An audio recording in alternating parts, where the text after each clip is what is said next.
Hello, I came upon a Facebook post by one gentleman called Jide Onwa or something like that. He's an Igbo chap, not a friend, but I see his work on social media. The summary of what he had to say was that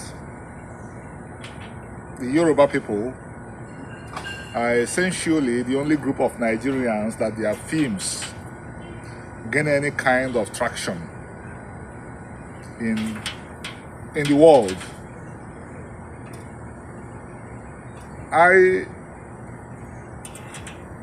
congratulate the Yorubas. I don't begrudge them their success, but I will be happy too if Igbo filmmakers earn the same accolade and make the same money, because they would their success will filter into the society. If it is money, it will get back into the Igbo community, and the Igbos that are suffering will benefit. So I decided to make a post about it, and I explained some of the reasons why the Yoruba filmmakers will get the attention of the world, and the Igbo filmmakers and the Hausa-Fulani filmmakers will not get the attention of the world. The Yorubas tell their own stories, because the Yoruba people are of the major ethnic groups in Nigeria. When we say major, we mean the large ethnic groups. They are three in number: the Hausa-Fulani, the Igbos, and the Yoruba. The Yorubas are the most enlightened culturally and religiously. I don't know whether it is by chance or by design, but the Yoruba religion and Christianity and Islam are not too different. I repeat what I said. The Yoruba religion, presently the Yorubas call it Odu, Ifa, and Islam and Christianity are not too different. They have a lot of commonalities. But where the Yoruba has to be lauded, commended, is that he has not destroyed what he inherited. Put a Yoruba in Christianity, he respects the Yoruba religion more than if he did not become a Christian. And it's easy for him to do, because the Yoruba religion and Christianity are almost the same thing. I'm not talking of just the ideas, I'm talking about the rituals, the stories.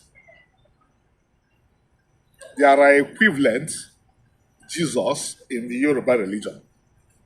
When the Yoruba say Olorun, they mean a being that is higher than another being called Olua.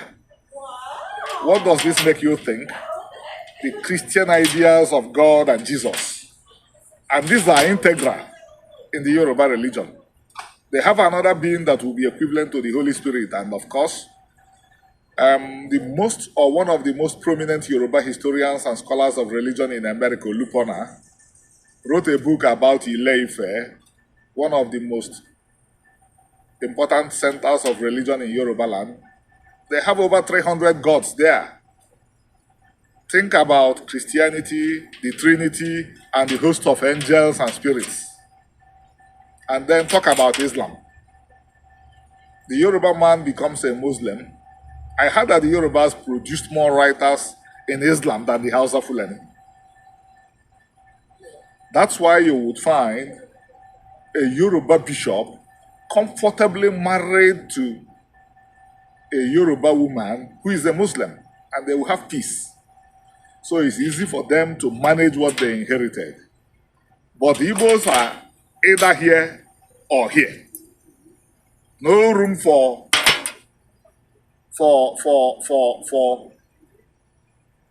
I'm searching for the right word to use. The only way the Igbos could thrive is if they remain in their own religion. If they become Christians, they fight their own religion. If they become Muslims, they annihilate their own religion. And they cannot thrive with Christianity and Islam, because These two religions have worldviews that are contrary to the Igbo worldview. So what you find is a clash, a perpetual clash within every Igbo. Every Igbo is forever fighting himself.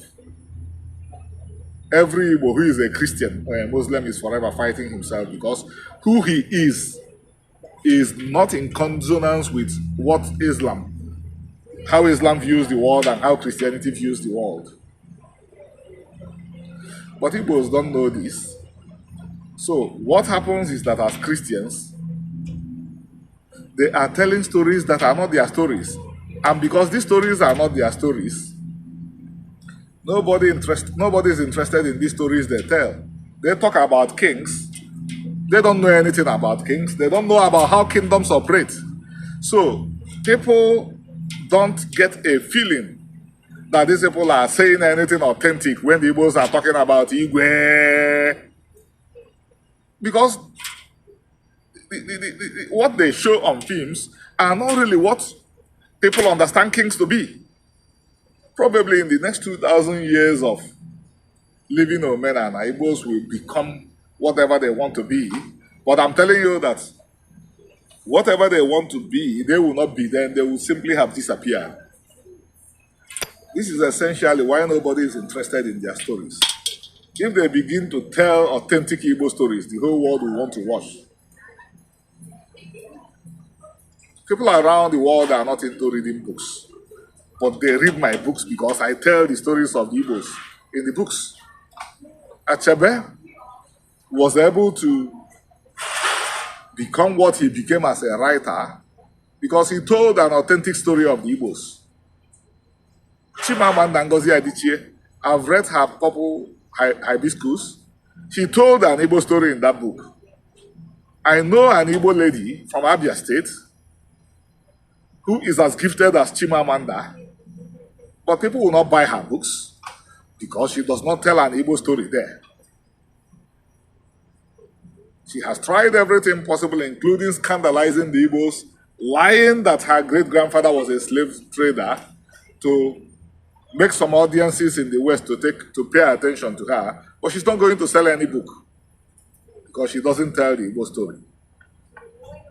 Nollywood was started by Igbos, but Igbos will not benefit from Nollywood because Igbos are not telling their own story. Kelechi Deka came to my timeline and suggested what he thinks could be a solution or what he thinks was the drawback. I told him that I recognize what he said and I prayed that Igbo intelligentsia like himself and myself should henceforth start brainstorming. When we brainstorm, we will solve the problem so that our children will not find themselves where we have found ourselves.